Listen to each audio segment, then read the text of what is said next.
2025-26ನೇ ಸಾಲಿನ ಒಂದು ಬಜೆಟ್. ಇದ್ರ ಬಗ್ಗೆ ಸ್ವಲ್ಪ ಫ್ಯಾಕ್ಚುಯಲ್ ಥಿಂಗ್ಸ್ ಅನ್ನ ನೋಡೋಣ, GK ರಿಲೇಟೆಡ್ ಪಾಯಿಂಟ್ಸ್ ನೋಡೋಣ. ಆಮೇಲೆ ಈ ವರ್ಷ ಏನೇನು ನಮ್ಮ ಡೇಟಾಗಳು ಏನೇನು ಹೇಳ್ತಾವೆ ಬಜೆಟ್ ಬಗ್ಗೆ ಅದನ್ನ ನೋಡೋಣ. ಅದಾದ್ಮೇಲೆ ಬಜೆಟ್ ಒಳಗಡೆ ಡಿಟೇಲ್ ಆಗಿ ಎಲ್ಲವನ್ನ ಅನಾಲಿಸಿಸ್ ಮಾಡ್ತಾ ಹೋಗುವಂಥದ್ದು. ಸೊ ಇದು 2025-26ನೇ ಸಾಲಿನ ಒಂದು ಬಜೆಟ್ ಇದೆ. ಅಂದ್ರೆ ಇನ್ನು ಮುಂದೆ ಬರುವಂತ ವರ್ಷ. ಇವತ್ತು ನಾವು ಫೆಬ್ರವರಿಯಲ್ಲಿದ್ದೀವಿ, ಫೆಬ್ರವರಿ 3ನೇ ತಾರೀಕು. ಸೊ ಇದು ಏಪ್ರಿಲ್ 1ರಿಂದ ಮುಂದಿನ ಈ ವರ್ಷ ಏಪ್ರಿಲ್ 1ರಿಂದ ಮುಂದಿನ ವರ್ಷ ಮಾರ್ಚ್ 31ರ ತನಕ ಅನ್ವಯವಾಗುವಂತ ಬಜೆಟ್.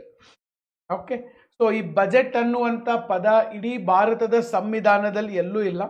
ಅದರ ಬದಲಿ ಅವರು ಆರ್ಥಿಕ ಮುಂಗಡ ಪತ್ರ ಅಂತ ಮೆನ್ಷನ್ ಮಾಡಿದ್ದಾರೆ. ಆನ್ಯುವಲ್ ಫೈನಾನ್ಷಿಯಲ್ ಸ್ಟೇಟ್ಮೆಂಟ್ ಯಾವ ವಿಧಿ ಅಡಿ ಒಳಗಡೆ 112